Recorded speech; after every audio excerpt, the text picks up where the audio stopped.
are live in Bahrain for F1 testing. People doing well out here so far. Mercedes, Williams and Force India. People not doing so well in Bahrain. Political dissenters, the poor and all women, as usual.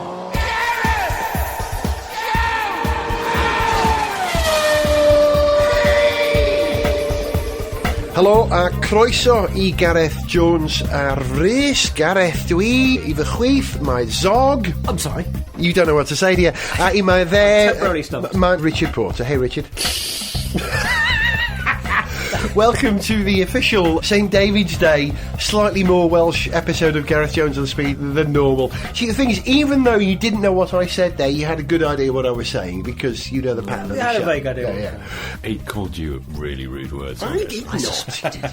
Here with your subversive English ideas. Right, listen, Formula One. I noticed something today. I had to write this down. Have you noticed the amount of alliteration that there is in Formula One at the moment? Suffering succotash. Can't say I have. We've got Suttil in a Sauber.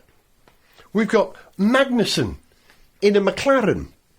We've got Ricciardo in a Red Bull. We've got Kobayashi in a Caterham. That's the last one on the list. Actually, it's not the last one. That's a K and a C. So no, but that would do. That's okay, but it works in Sweden. Kamuzi, Kobe, it's a K. It's a K and a K. If you're Welsh, there is no K. Okay. I'd quite like it if they started spelling catering with a K. I don't know why. It's a bit punk. If they were being crazy with a K. Caterham. Crazy kids at Caterham. Caterham. If you take first names, you could have Fernando in a Ferrari, yeah? Mm-hmm. Or Max in the Marussia. Yeah. Or Minimum, as I prefer to call him. Or Sebastian in a sack of Hey, no, I knew based that was on going to current happen. testing. You'd look at it. Or the best one, Susie Wolf in a Williams. You don't get W alliteration every day, do you? You do if you're William Woolard. You do. Please do drive Blast safely. from the past. Yes. My role model as a presenter, number one, William Woolard. Number two, James Burke. William Woolard, whose hand he would make that shape, a sort of an inverted octopus with his hand. Yes, he would. That's it for Wheelbase this week. And we'd look down at this post-it notes with the things written on his toes for the 3 menu items and then look up. Great technique. Love him. My colleague James May and I were talking about William Woolard only this week and speculating that his career was finished when the integrated plastic bumper came to cars, because it meant he couldn't rest his foot on it in a sort of way. And therefore his presenting career was, yes, avuncular, knowledgeable, trustworthy, please drive safely. But when they started smoothing in the bumper a little bit, rather than a sort of tacked-on bit of stainless steel or whatever, he couldn't do it anymore, and he just thought, well, what's the point? I'm not going to do it. I'm going to go and set up a company that makes corporate videos instead and make millions from there. No, that was Goffey. No, Woolard. Really? Inca. Yeah, Inca is Woolard's company, and they made lots of corporate videos, but also made the Christmas lectures for many years, which I subscribe to. Anyway, Susie Wolf in a Williams, discuss. There's been a lot of fuss about it, hasn't there? Excitement, I should say. Has there been excitement? I don't know. There's been fuss, you're right. National and press. that's the surprising thing about it. There has been, in a sense, as much coverage of it as there has been, because it's not that remarkable. She's been their test driver, one of their reserve drivers, and your test reserve drivers go out and sometimes they drive in practice sessions. Yeah. So why wouldn't she go and drive in practice sessions? She's a development driver, which means, as I understand it, that she does a lot of the simulator work in the same way that Gary Paffett does for McLaren, for example. She's been doing that for 2 years. But really, the headline is, Member of Staff has contract renewed. They're keeping her on for 2014, and they've said, you will get a go in the car in a practice session, which normally they do that as a test driver. They've got Felipe Nasr is doing that job. But the development driver, they're going to let her out of the simulator, have a go in the real car. Now, that's the story. But because there's ridiculous, archaic attitude in the motorsport press and the wider press going, oh my God, she's a woman! Her fragile bones will be crushed by the forces. She shouldn't be allowed to drive. She should be sitting under a tree wearing a dress that covers her ankles, reading a slim volume of poetry until a man comes along and marries her.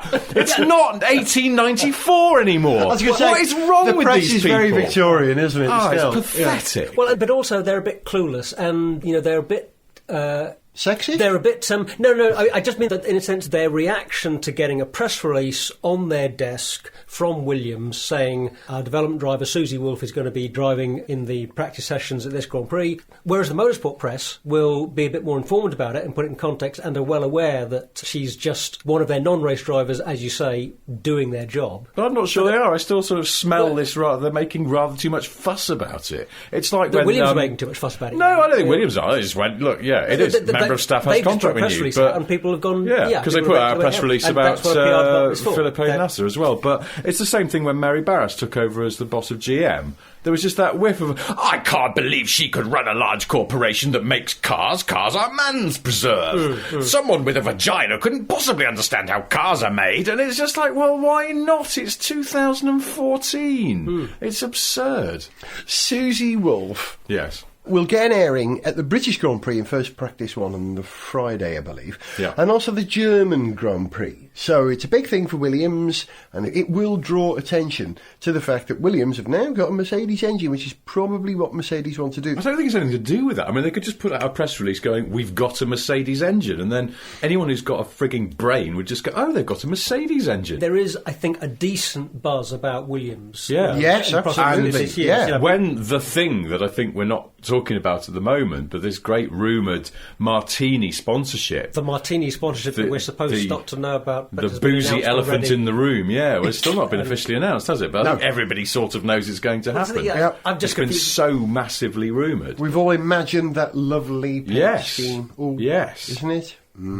But I think Williams are wise. They realise we in the world of motorsport are fully aware that Susie Wolff has been there doing this job for ages, but the fact that she will now do it publicly as a Grand Prix will garner interest from a non-motorsport audience, and it will get the message out a bit further. She's absolutely the right person for the job, very experienced, knows the system in and out. She should do really well, and I think that will be good for lovely Williams. I'm afraid I completely disagree with you there. Really? I don't think it will draw in anyone who doesn't. If you're not interested in Formula One, you're not suddenly going to watch it and watch the first practice session. You'd have to get Sky F1 channel to see it. But just to see, there's a woman driving it. Well, she's bound to have a parking accident or something. I'm going to watch Formula One for the first time in my life. Not going to happen. It might happen for a race. Why? In fact, I'm annoyed with ourselves for even talking about this. It's not a story. It's not going to change F1 viewership. It's not going to change F1 in any fundamental way. It's just person has contract renewed, person continues to do their job. Best of luck to them. I'm not suggesting it will increase viewership. What it will do, it will get the Mercedes and the Martini message to a wider group of people, because non-motorsport coverage will happen even if it's first practice. And Susie Wolff made her debut British driver today, and blah, blah. That's what will happen, I reckon. But then who does that benefit? People will go and buy a bottle of Martini. Yeah, which pays for Williams to go racing. Does anyone ever buy Martini anymore? Except, weirdly enough, because I'm quite partial to a cocktail called a Negroni, which is an Italian aperitif, which is quite fighty because it's made with gin, Campari, orangey, and Martini. And the thing is, you can make it at home because it's an equal measure of all three. So you just need a shot glass and a larger glass and some ice, and you can make yourself a rather delicious cocktail. Martini Rosso you're putting in there? Martini Rosso, yes. So I do have Martini in the house, but I don't think I'm going to buy more because Williams are sponsored by it. I just want the colour scheme on the car because I think it'll look quite cool. But that's where it ends. I'm totally with you there. But you know how this works? It's Darren Brown, isn't it? It's simply suggesting the idea that you might want to buy a Martini when most people just don't bother these days. I'm genuinely baffled. Do Martini make other things? Because what is their business model these days? I'm sure that's all they make. There's quite a lot of Martini merchandise in terms of Martini racing jackets and that kind of stuff. How much of the licensing income from that is going to Martini, I don't know. Presumably something, because otherwise... Mind you, Red Bull's business model is based on one drink that tastes like floor cleaner, and they've done all right, haven't they? So who are we to say? The point at which we're recording this is how things went in Bahrain today. Now, I should say this is the first day of the final test in Bahrain, and I'll work backwards, right? I'll read it backwards. Kamui Kobayashi 11th in the Caterham. Pastor Maldonado 10th in the Lotus. Lotus are talking about being the lead Renault team. I don't know. I mean, what? It's just nothing to be proud of, is it? They're all doing terribly. Being least poor of the really not going to be terribly good at the start of the season Renault teams. Nope, true. Daniel Kvyat 9th in the Toro Rosso. Max Chilton 8th. How about that? Marussia ahead of Toro Rosso. and Lotus for achievement. They've got a Ferrari engine now. But it's only testing. It's only testing. This is all just you don't know what they were doing. But if there's a trend, it is clear that the Mercedes engine teams are generally near the top. Look at this. Perez was the quickest today. We've had Bottas being quickest in the past over testing. You know, it's got to help a little bit, hasn't it? But the cars, they're quick. Are they reliable? Yeah, they've done more running. Certainly better shape than the Ferraris. So I just saw a table today that said, in terms of total distance covered in the 3 testing sessions, most distance covered was by Mercedes, then McLaren, then Williams, then Ferrari. And Red Bull were right down the bottom. Only Lotus and Marussia have done fewer miles than Red Bull.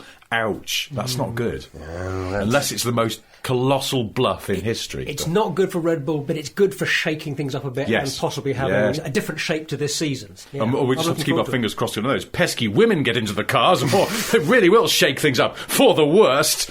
I'm joking, by the way, just to be quite clear. Yeah.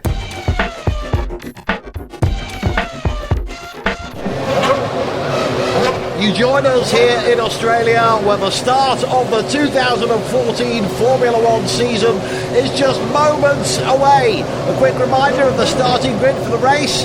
On pole, Valtteri Bottas in the Williams Martini. Behind him, Jenson Button in the McLaren Babycham. The second row occupied by Lewis Hamilton and Nico Rosberg in the 2 Mercedes Lamborghini cars. And right behind them, Adrian Sutil in the Sauber Cherry B and Kamui Kobayashi in the Caterham 4-pack of Carling Black Label and a bottle of Blue Nun.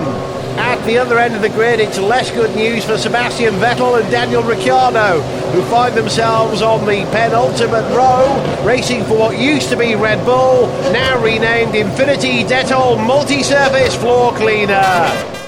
Step Petrol with Gareth Jones on speed! I was thinking of some car-related jokes earlier on today. Try this one. A Volkswagen, a Bentley, a Skoda and a Seat walk into a bar. It's like the Irishman, Englishman, Scotsman sort of thing. Yeah? Walk into a bar and they all share the same drink. A little comment on platform sharing at the VAG group for you there. Not so much comedy, more like just an opportunity to say that's what they do. Okay. No? That wasn't funny? Thank you. That was a public service announcement. Keep working on it. Okay, right. Yeah, punchline needs a bit of work, I think. E-Type walks into a bar. Barman says, "Why the long face?" Hey! Yeah, That's better? that has more of the form of a joke. That's Okay. definitely... It's definitely it's in the same postcode as a joke. Last one then. Knock knock. Who's there? Proton. Proton who? Exactly. When was the last person? Talking of which, when did you last see a GT86 on the road? You ever see a That's a good question. I did see one quite recently, but I remember thinking, ruddy Nora, there's a GT86 because it's been so long. Yeah. You don't see many about. You don't see many about, do you? And well advertised, but you don't see them. Interesting. They missed the boat, perhaps, Toyota. I don't know whether it's selling as many as they'd hoped, if it's selling at all. Who knows? Well, Toyota do, but they might not want to say if it's not going well for them. Anyway, horribly off topic, what we were going to talk about in this section of the show was a project which, if you trawl the web, you may have come across. It's a website, have a look now, called Perrin.com, and Perrin is spelled PERRINN.com,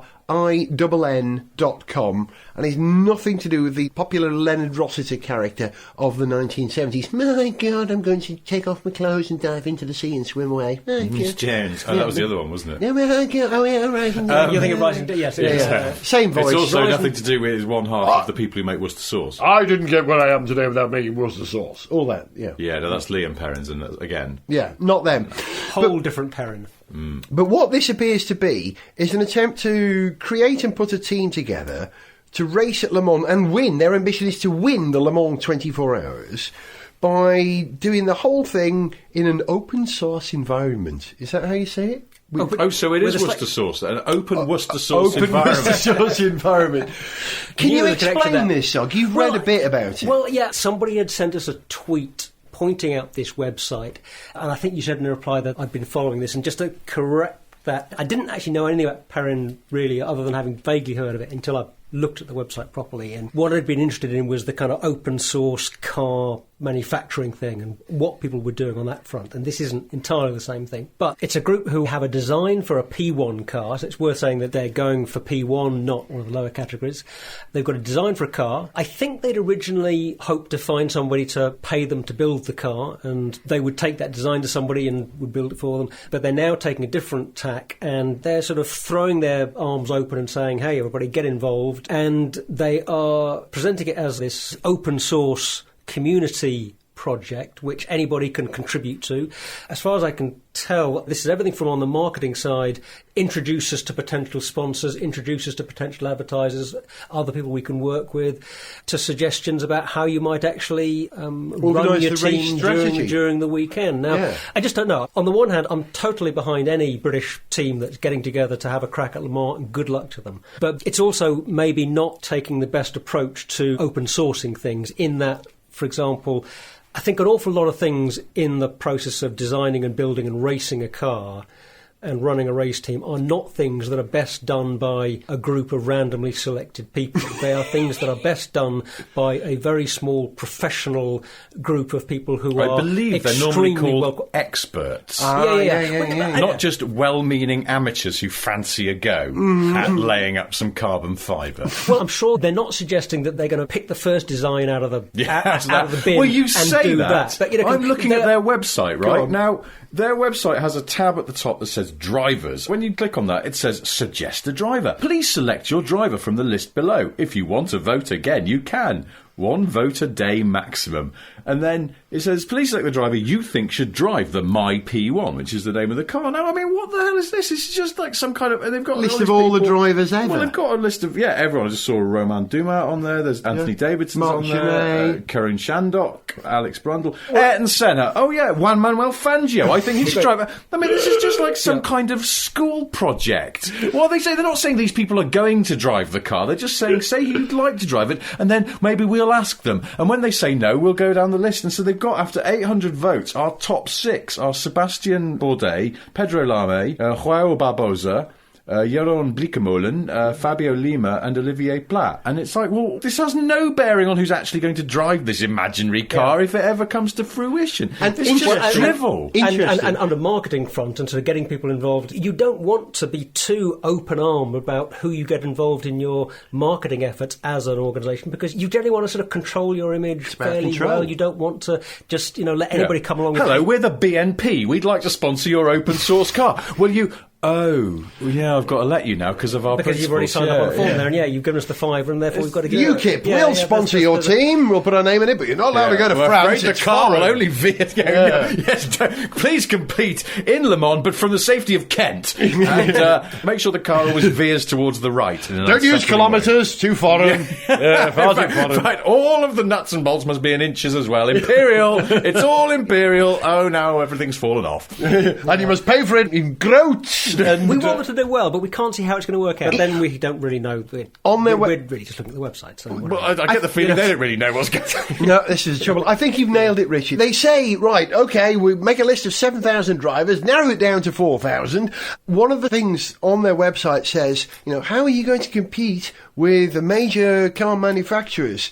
And they said, well, we'll run our team very efficiently. Hang on. A narrow list of 10,000 drivers is not running things efficiently. Also, you're wasting energy doing that. Let's be clear on this as well. The multiple Le Mans winning Audi team is famed for its inefficiency. I mean, after all, they're German, the least efficient country in the world. Yeah. There must be wastage all over the shop. And I'm sure that these people who've set up a website and then with a list of 1 billion drivers on it know everything there is about efficiency. It's all very admirable, but it's also ultimately just horse I'm reminded of that. What is it called? The 50 or the 100-year spaceship project, Zog? Do you know about this? The 100-year spaceship. Well, we don't have time to talk about it, but that is a very interesting project. Yeah, it's a similar sort of crowdfunding. Theoretically, if we're going to do this, we've got to start now, sort of thing. Yeah. We wish them well, but I think my mate Pete Williams of Dexys Midnight Runners stands a better chance of making his album with crowdfunding and getting that away than they do getting. Well, that's it. But that's crowdfunding, isn't it? And that's the thing. You think, well, you've got a critical mass of people like you who really like Dexys.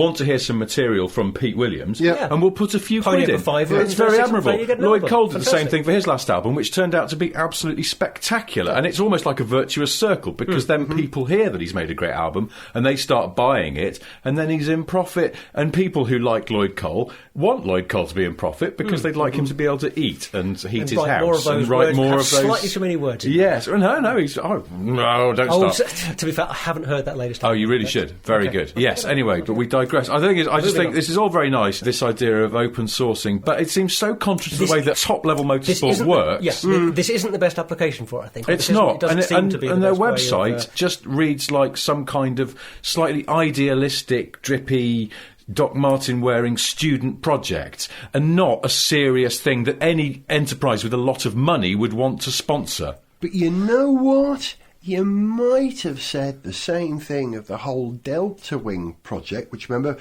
floundered when it was pitched as the Indianapolis car. Yeah. You might have said the same about that, until one day Nissan said, we're going to put this Nissan 1.6 engine in it. And at that point, it flew. Why? Because like any other motorsport team, immediately got the sponsors to pay for the payroll. You'll pick the best and you'll succeed. But this is the thing, this is where this doesn't seem to conform to that, because the reason Nissan got involved is because they looked at that car, they went, this is something genuinely different, Yeah. and we can see a marketing benefit to that because it will get lots of attention. Yeah. Now, this Reginald Perrin car looks to me, from the few computer renderings on their website, to be exactly the same as any other Le Mans LMP1 car. It's in the mould of the other LMP. Well, yeah, exactly. There's no innovation. there's They're just not trying to do exactly the Sure. same. But all across the website, it talks about new marketing opportunities and marketing benefits. What are the marketing benefits? Getting your company to splash a load of money on a car that looks exactly the same as anyone else's, but probably won't do as well because it's not as well funded as Audi or Toyota. In their defence, is a marketing benefit. We're talking about a team no one's ever heard of now, aren't we, on this? Damn you, Lee and Perrins, you've trapped us! There you go.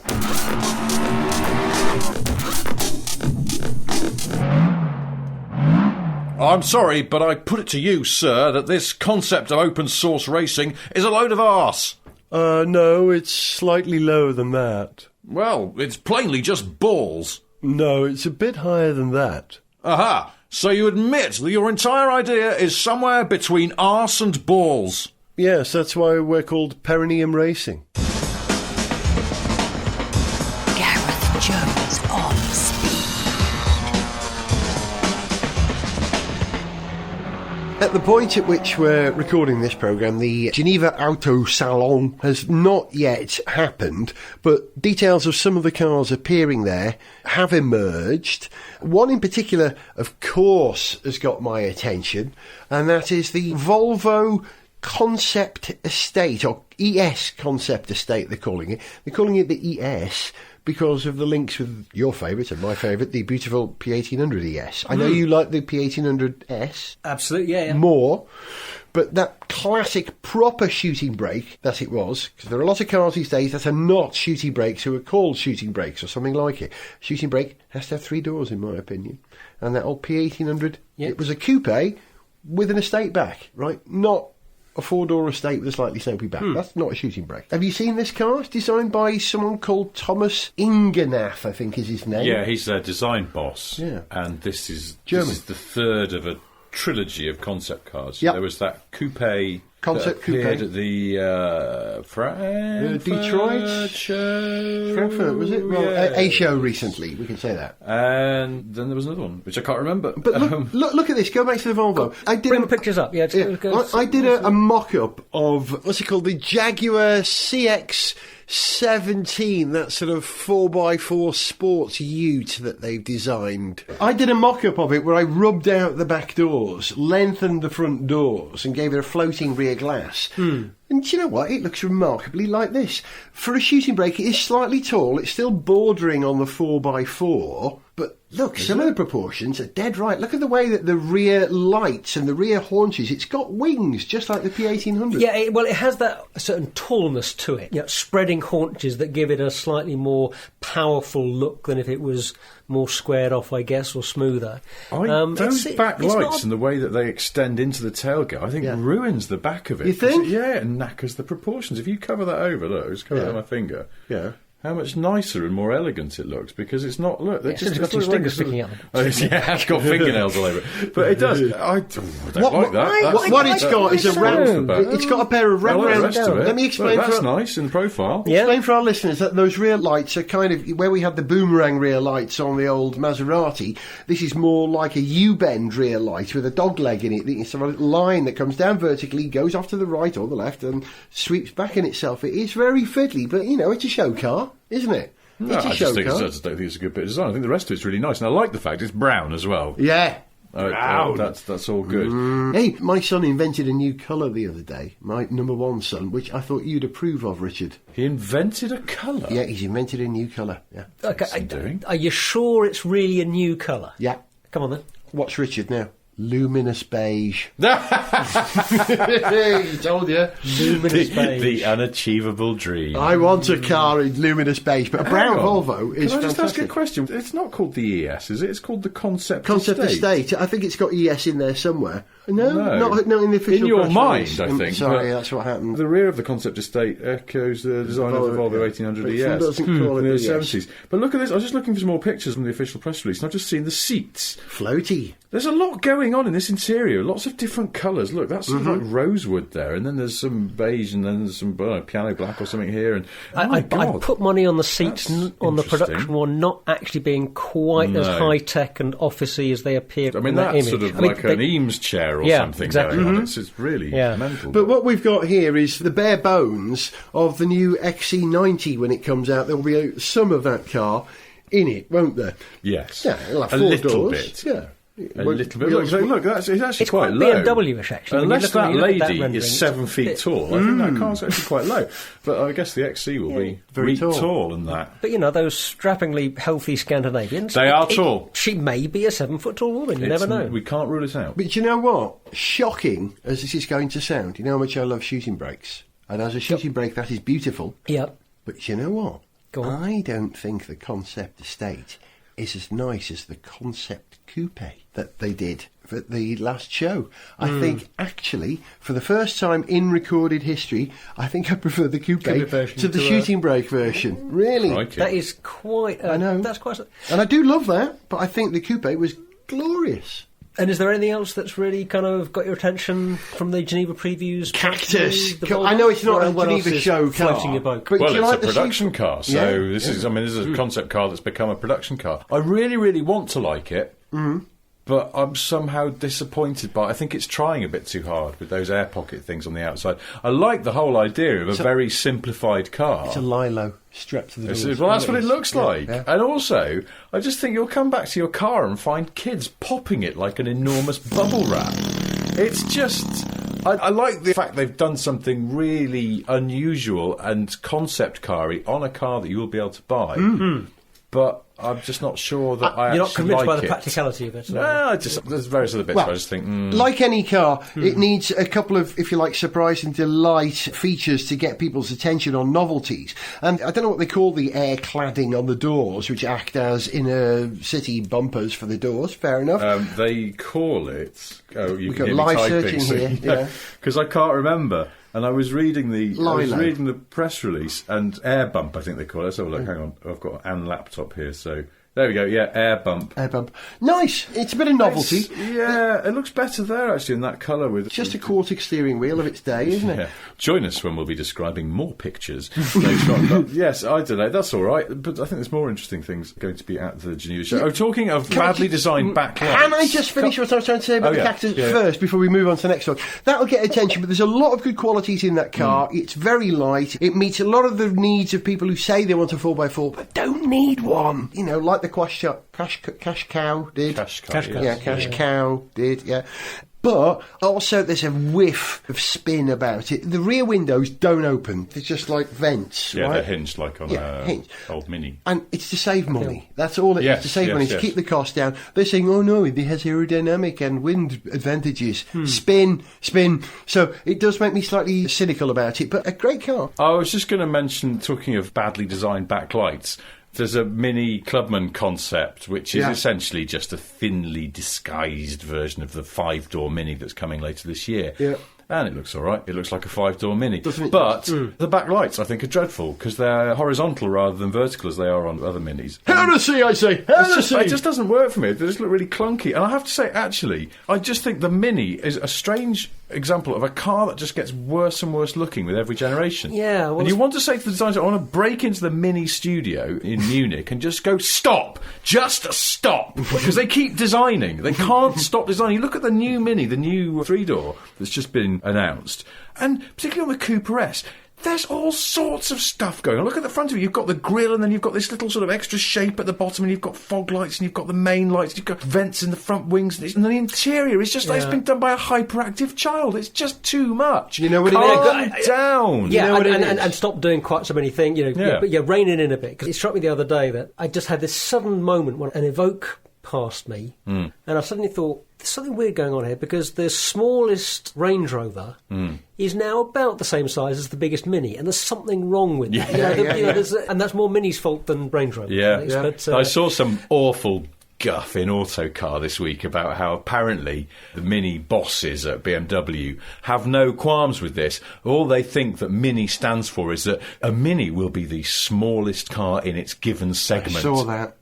Now, car buyers don't give a flying monkey's bum about that sort of stuff. That is marketing nonsense. Yep. I have no problem now with Mini making bigger cars, bigger versions of the Mini, as long as, in addition to that, make a small city car like that Rocket Man, whatever they called it. Yes. That was a proper Mini. And it has to be a really good one as well, because that that is why the Mini brand is still worth something today. That's why BMW got into that, because it was a fantastic small city car. They've got to carry on making that key product. Anyway, we can knock it, but just the other week, BMW announced that they are going to start building Minis in the old Dutch factory that used to make the Volvo V40 and the Mitsubishi Charisma. Nedcar. Really? Yeah. I didn't know this. BMW is now like Magna Steyr in Austria, where they actually build the Mini Countryman and the Paceman. And that place in Finland where they used to build Porsche boxes. Valmet. It's like a Valmet, that's it. Yeah. It's a factory for hire. It's run as a kind of, you bring it, we will build it kind of thing. And they're going to start using it to build Minis because Cowley is at absolute capacity and demand for Minis is, they hope, just going to keep on going up and up. So they're doubling up now with another factory. So they're clearly doing something right. They used to build the Mini in Belgium, if I remember. They did, a long at time Senef. ago. Senef, and they build Allegros there as well. That's right. As this Allegro is the best foreign car I've ever owned. I'm French, it was built in Belgium. When British Leyland was at the height of its strike-racked, darkest days of the middle 70s, the Belgian Allegro factory was making right-hand drive Allegros and sending them back to Britain to try and keep topping up supply. And British Leyland managers who were due an Allegro company car would try and get a Belgian-made one because the popular rumour was they were better made than the British-built ones. And also, they were made where the British-built ones weren't necessarily because all the staff were outside around a brazier. We digress. We certainly digress. To Belgium's proud motor industrial heritage. In fact, we digress at a point at which we have to end the programme, boys. I'm sorry to do this to you. You get 10 seconds on anything else that you spotted in Geneva that you want to say before we have to go.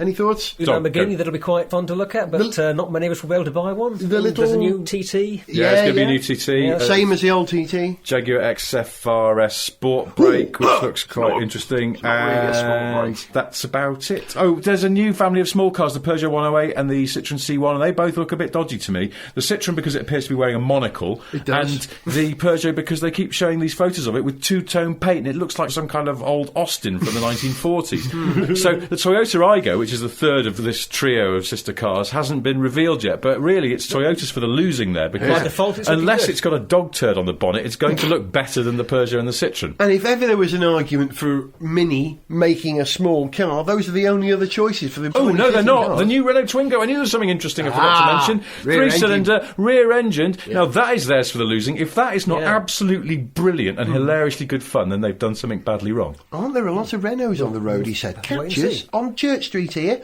I see a Capture every day, and it's not the same one. I've seen three in three different colours. They're really taking off. Enough of that. Before we go, Richard, say... I'm pointing at Zog and saying, Richard... You confused me there for a minute. Zog, say ta-ra. Ta-ra. Richard, say ta-ra.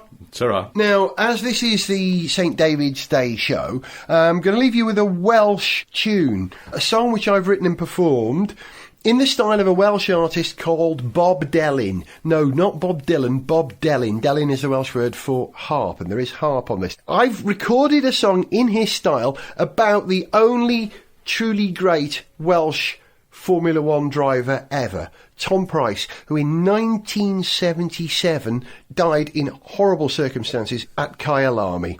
We called him Maldwyn. His real name was Thomas Maldwyn Price, and I know you won't understand Welsh, but listen carefully for the song. There's some things in there that you may recognise, and if you want to know truly what this song is all about, please go to my website, garethjones.tv, go to the page for this episode of Gareth Jones on Speed, and you will find not only the lyrics in Welsh, if you can read Welsh, I doubt you can in the Venn diagram of Gareth Jones on Speed listeners, but there's an English translation as well which tells the story of someone who for me is very important, a successful Welsh Formula One driver. If he'd lived, he would have been 65, and he died on March the 5th, so depending when you're listening to this show, this is about as close to the anniversary as we can make it. Dydd Gwyl Dewi Da, happy St David's Day, and here's Tom Price.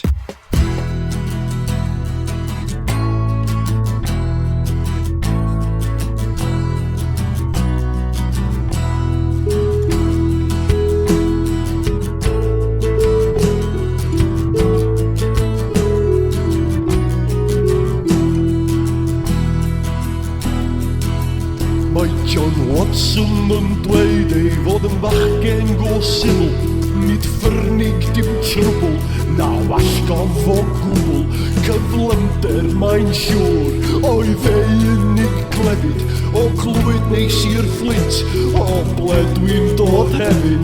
Tom Price, i'r Cymru roedd o'n Maldwyn, fe gurodd y goreuon, heb gefni ar ei gynefin. Tom Price, i'r Cymru roedd o'n Maldwyn, fe gurodd y goreuon, heb gefni ar ei gynefin. Fe ddangosodd ei gyflymder un diwrnod yn Silverstone, fe roddodd ei ddodir y siadl ar y pegon, ac eto trwy trio fe gododd o cysgodion yn Brands Hatch fe enillodd yn y Race of Champions. Tom Price, i'r Cymru roedd y Maldwyn, fe gurodd y goreuon, heb gefni ar ei gynefin. Tom Price, i'r Cymru roedd y Maldwyn, fe gurodd y goreuon, heb gefni ar ei gynefin.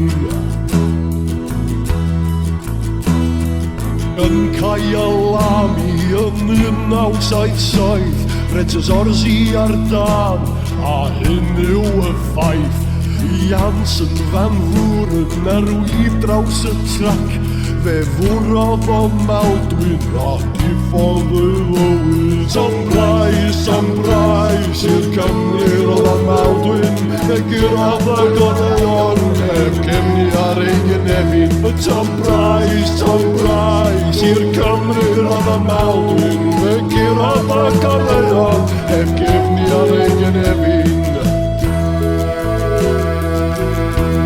Mewn eiliad ofnadwy, fe llanwyd gan lywyd, ac i'r cyfro o'r rhyddid, roedd ein oso droso. Tom Price, i'r Cymru roedd o Maldwyn, fe gurodd y goreuon, heb gefni ar ei gynefin. Tom Price, i'r Cymru roedd o Maldwyn, fe gurodd y goreuon, heb gefni ar ei gynefin. Nid Cymru yn unig sy'n cofio am Maldwyn, mae bydd rasiwn gwybod amdano hefyd. Ma'n dweud nawr ar wal o adre'n rhyddin, fe gurodd y goreuon, heb gefni